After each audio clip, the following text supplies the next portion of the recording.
கிழக்கு கடற்கரையோரங்களில் 2 மாதங்கள் மீன்பிடி தடைகாலம் முடிந்து மீனவர்கள் நள்ளிரவு முதல் கடலுக்கு செல்ல தொடங்கியுள்ளனர். இது தொடர்பான விவரங்களோடு கடலூரிலிருந்து செய்தியாளர் ஸ்ரீதர் இணைந்திருக்கிறார். அவரிடம் பேசலாம். ஸ்ரீதர், கிட்டத்தட்ட 61 நாட்களுக்கு பிறகு மீனவர்கள் மீண்டும் கடலுக்கு சென்றிருக்காங்க. மிகுந்த உற்சாகத்தோடு சென்றிருப்பாங்க. அது குறித்த விவரம்.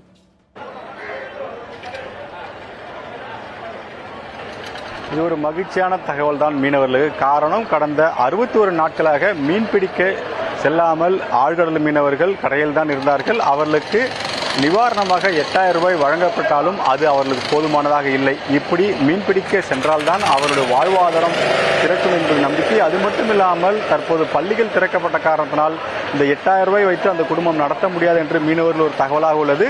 நீங்கள் பார்க்கலாம், இந்த மீனவர்கள் என்பது தினந்தோறும் செல்லக்கூடிய மீன்கள் தான். இவர்களுக்கு தடைகாலம் இல்லை. மழைக்கால சமயத்தில் தான் இவர்கள் மீன்பிடிக்க கடலுக்கு செல்ல மாட்டார்கள். மற்றபடி இந்த ஃபைபர் படகு மீனவர்கள் ஆண்டுதோறும் மீன்பிடிக்க செல்வார்கள். ஏதேனும் பேரிடர் காலத்தில் மட்டுமே மீன்பிடிக்க செல்லாமல் இருக்கும் இந்த ஃபைபர் படகு மீனவர்கள் இன்று காலை சென்று மீன்பிடித்து வந்திருக்கார்கள். ஆனால் ஆழ்கடல் செல்லும் மீனவர்கள் நள்ளிரவு 12 மணிக்கு தான் கடலுக்கு சென்றிருக்கார்கள். அவர்கள் சென்று 3 நாளிலிருந்து 15 நாட்கள் வரை கடலில் தங்கி மீன்பிடித்து வருவார்கள். ஆழ்கடல் செல்லும் மீனவர்களுக்கு தடை என்பது எதற்காக விதிக்கப்படுகிறது என்றால், குறிப்பாக இந்த இனப்பெருக்க காலம் என்ற காரணத்தினால் அவர்கள் ஆழ்கடலுக்கு சென்றால் மீன் இனப்பெருக்கம் தடைபடும். அந்த தடுப்பதற்காகத்தான் 2000 ஆண்டிலிருந்து இந்த மீன்பிடி தடைகாலம் அமுல்படுத்தப்படுகிறது.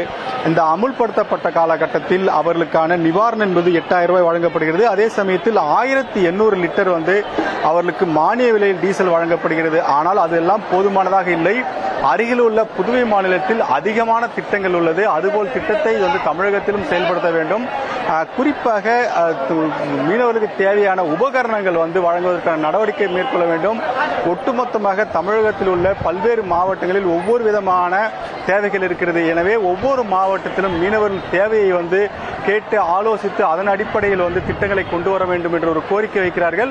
அதே சமயத்தில் இன்று காலை கடலூர் மாவட்டத்தில் 49 மீனவ கிராமத்தை சேர்ந்த மீனவர்கள் கடலுக்கு சென்று விட்டார்கள். ஆழ்கடல் மீனவர்கள் அவர்களுக்கு தேவையான டீசல் என்பது தனியார் வங்கியில், தனியார் பங்கில் தான் கொண்டு சென்று வாங்கி செல்கிறார்கள். காரணம், ஒரே நேரத்தில் மீனவர்கள் அனைவருமே அரசு வழங்கும் மானிய விலையில் வழங்கும் இந்த டீசலுக்காக காத்திருந்தால் மீண்டும் 2-3 நாள் காத்திருக்கும் நிலை ஏற்படும்.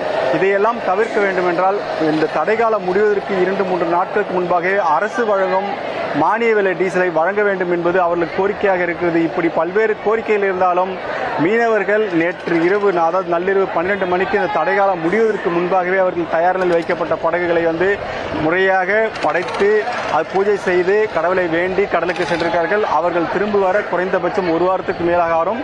ஆனால் இது மகிழ்ச்சியான செய்தியாகத்தான் அசைவ பிரியர்களுக்கு பார்க்கப்படுகிறது.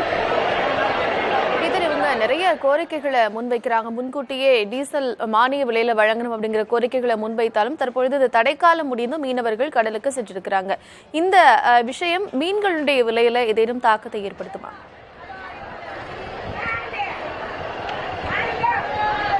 நிச்சயமாக இன்றிலிருந்து இந்த அசைவம் சாப்பிடும், மீன் சாப்பிடும், அந்த கடல் உணவு சாப்பிடும் மக்களுக்கு மிகப்பெரிய மகிழ்ச்சியானதான் இருக்கும். காரணம், மீன் விலை மிகப்பெரிய அளவில் குறையும். குறிப்பாக இந்த சங்கரா மீன் இன்று நேற்றிலிருந்து கடந்த 61 நாட்களாக 500 ரூபாய் வரை விலை செல்கிறது. அது மிகப்பெரிய அளவில் குறையும். 50% கீழாக குறையும். அதேபோல் வஞ்சிரம், காணாங்கழுத்தை, காரை உள்ளிட்ட பல்வேறு இறால், நண்டு, இது எல்லாம் 50% குறைவாக விலை குறைக்கப்படும். காரணம், ஆழ்கடல் செல்லும் மீனவர்கள் டன் கணக்கில் மீன் பிடித்து வருவார்கள். இதன் காரணமாகத்தான் மீன் விலை குறையும். இது ஒரு மகிழ்ச்சியான தகவலாக பார்க்கப்படுகிறது. இந்த கரைப்பகுதியில் பிடிக்கும் மீனவர்கள் அதிக தூரம் செல்ல மாட்டார்கள். அதே சமயத்தில் அதிக அளவு மீன் வராது. இந்த அதிக அளவு மீன் வராத காரணத்தினாலும் ஒரே வகையான மீன்கள் தான் நீங்கள் பார்க்கலாம். இந்த படகில் இருக்கும் மீன் எல்லாம் கவலை வகையை சேர்ந்தது. மத்தி கவலை என்று சொல்வார்கள், ஒரு சில இடங்களில் கவலை என்பார்கள். இந்த மீன் தான் அதிகமாக வரும் இந்த கரைப்பகுதியில் செல்பவர்களுக்கு. ஆனால் ஆழ்கடல் செல்லும் மீனவர்கள் தான் அனைத்து வகையான மீன்கள், குறிப்பாக வஞ்சரம், வவ்வால், சீலா, காரை, கவலை, நண்டு, இறால், இப்படி பல்வேறு வகையான மீன்கள் வரும் காரணத்தினால் இந்த ஆழ்கடல் மீன் பிடிக்க செல்லும் காலகட்டம் தான் அதிகமாக மீன் வரத்து இருக்கும். அதன் காரணமாக விலையும் குறையும். அதே சமயத்தில் வெளி மாநிலங்களுக்கும் மீன் ஏற்றுமதி செய்யப்படும், வெளிநாடுகளுக்கும் மீன் ஏற்றுமதி செய்யப்படும். அந்த அளவுக்கு ஆழ்கடல் செல்லும் மீனவர்களால் மட்டுமே அதிக அளவு மீன்கள் கொண்டு வரப்படும். கரைப்பகுதியில் செல்லும் மீனவர்களுக்கு பெரிய அளவில் மீன் கிடைக்காது. ஆனால் ஒரு சில வகையான மீன்கள் மட்டுமே கிடைக்கும். ஆழ்கடலுக்கு சென்றால் மட்டுமே அனைத்து வகை மீன்களும் கிடைக்கும். ஏற்றுமதியும் செய்யப்படும்.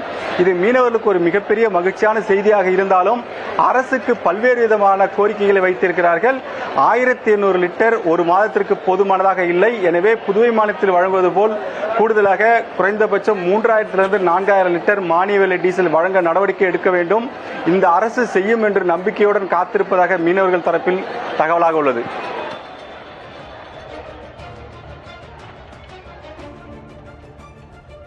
மீன்பிடி தடைக்காலம் முடிந்து கடலுக்கு மீனவர்கள் சென்றிருக்கிறார்கள். இந்நிலையில் அவர்கள் மிகுந்த உற்சாகத்தோடு மீன்களை பிடித்துக் கொண்டு வருவார்கள் என்று எதிர்பார்க்கப்படுகிறது. விவரங்களை வழங்கியமைக்கு நன்றி ஸ்ரீதர்.